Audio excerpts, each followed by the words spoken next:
The Avengers game has not been looking good for the longest time. The gameplay was clunky, it looked extremely generic, and the story didn't look that unique or promising, along with just some all-around terrible marketing from Crystal Dynamics. This resulted in so many people being uninterested or just a lack of excitement about the game. However, with the recent gameplay trailer and wartable demos, I must say the game is starting to look a lot better in terms of what it has to offer in its gameplay and structure, along with some very promising DLC and beta content. Now, whilst all the concerns I listed are still big problems for me, the game is looking better in terms of polish, where its story is actually heading with its characters, and how each character will play and where they will fit into different archetypes. Certain characters, of course, seem to just look a lot better and a lot more fun to play compared to others, and some characters like Black Widow and Captain America seem to have a lot more polish, and they just look a lot more fun. This is probably due to how well their combat and gameplay seems to flow and control compared to the other characters like Thor, who probably looks the worst out of all of the playable Avengers so far. He seemed to have a lot of jank and clunkiness, and he just didn't seem to control very well, and the way that he was played and controlled just seemed very generic. And we saw this in that first wartable demo where it showed off gameplay that wasn't from 8A, and it looked pretty fucking bad, if I'm being honest. However, with this new demo, it looks like the gameplay has been refined. Especially for Hulk, he seems to play a lot more smoother and a lot more fluid than what he looked like in that original 8A gameplay demo. This game is kind of weird in what it's aiming to be. It's aiming to be this live service kind of game, but RPG and looter shooter. Think something kind of like Destiny or DC Universe Online. They are promoting and pushing the idea of how this game will be constantly updated with new missions, how they will continue to add content unrelated to the story as well. Personally, these kinds of games have never really appealed to me, but I think that there's a massive fan base when it comes to this game, obviously, and when combined with a massive IP, like the Avengers, it will of course sell to those who are like me. Whilst I think this game could have just been perfectly fine as a simple story-driven single-player experience or a co-op experience, I think with this idea of longevity with its missions and co-op raid-like missions, this is probably the best way to ensure this game's longevity and have a strong, consistent fan base. The missions seem to vary in what they offer, with the raid-like missions which allowed for players to gain access to new gear for very specific characters, war zones which place the player in an open-world hub-like area, which tasks them with a variety of objectives, which is something I'm actually really excited for, or the story-driven missions, which will give the player a variety of new items and further progress the story, of course. This game seems to be pushing that looter shooter idea. It encourages multiplayer whilst also showing off that it has a strong story focus and accommodates the people like me who prefer to play solo and having huge areas to explore and play in.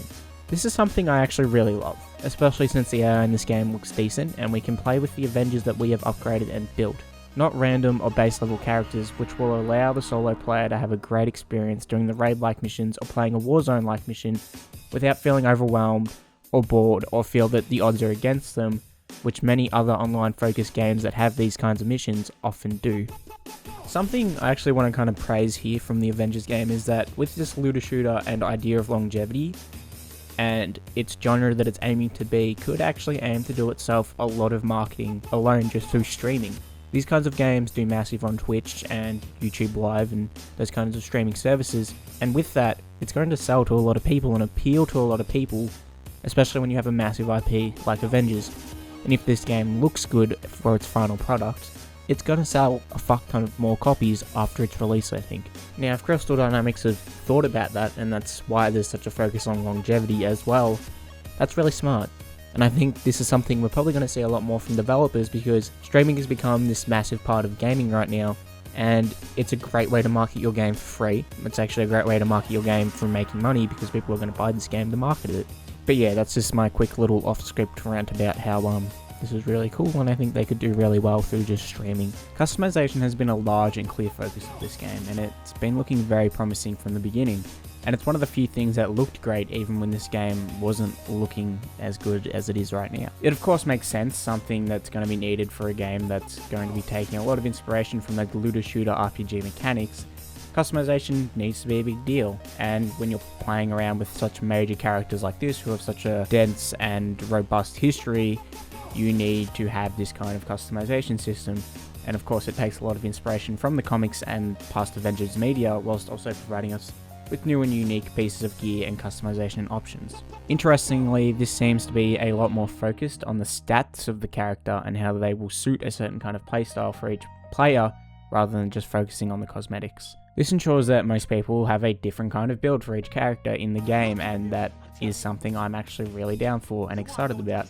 This system is a little hard for me to wrap my peanut-sized brain around, and it's something I'm going to have to play the game to fully understand how it all works, because while I said it all looks very cool, it also seems a little overcomplicated in how it's all going to work. But nevertheless, I think it's probably one of the better aspects of this game. The beta content itself is pretty impressive. It looks to give the player a massive chunk of playtime with Hulk, Ms. Marvel, Iron Man and Black Widow. We even get to play the 8-day demo with a Taskmaster boss fight. This boss fight's actually something I've been kind of excited for since the reveal, because he's one of those villains that's always going to be fun to fight in any game, because he's just going to be challenging and it's probably going to flow extremely well if they pull it off and be something kind of like that Deathstroke boss fight from Batman Arkham Origins. There's even some brand new unseen sections of the game which involves a much harder boss fight with Abomination and Hulk at the end of the beta to test the player's skill and ability and to see how much they've kind of learned how to play the game, and, you know, just an extra bit of fun, I guess. This beta is looking to give us a great insight into the story, how each archetype of character works, how the boss fights will work, and of course allow us to give them some feedback about what's going to need tweaking and changing as much as they can change and tweak before it's released in September.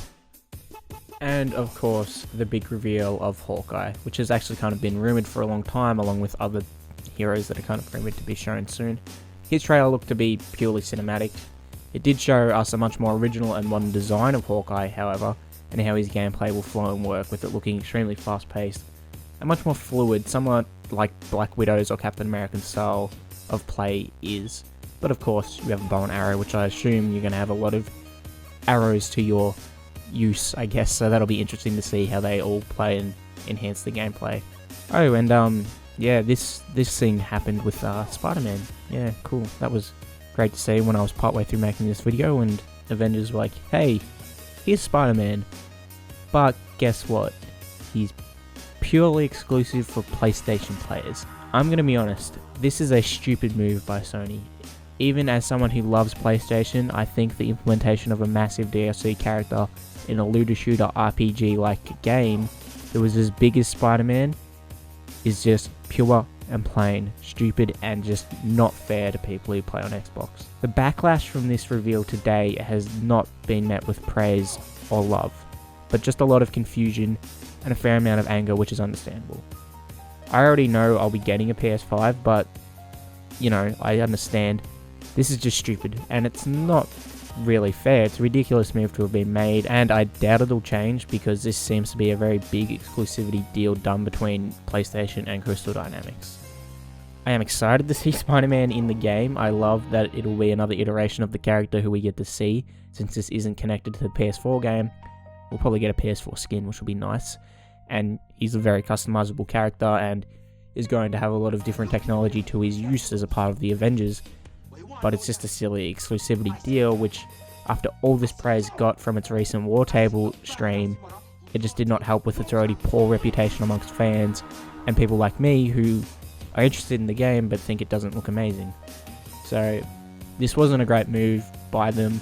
Hopefully they rectify this, maybe Xbox get an exclusive character themselves. I don't know, so we'll wait and see. But all in all, this game is looking better and better with each kind of stream, and I think we're going to get another one in a couple days, which is nice. And yeah, stay tuned to Silver Cell Gaming for more Avengers type content. I've been Seth from Silver Cell Gaming, of course. All our links are in descriptions. My link will be in the description. I'll probably stream this game on Twitch if you're interested to watch me play it. I'll give this kind of commentary and some just stupid commentary as well. I'll probably actually be playing it with friends. Yes, I have friends. And yeah, every other piece of content created by Silver Cell Gaming is of course in the link in the description as well. And I'll see you guys later this week or maybe next week for another video. Bye bye.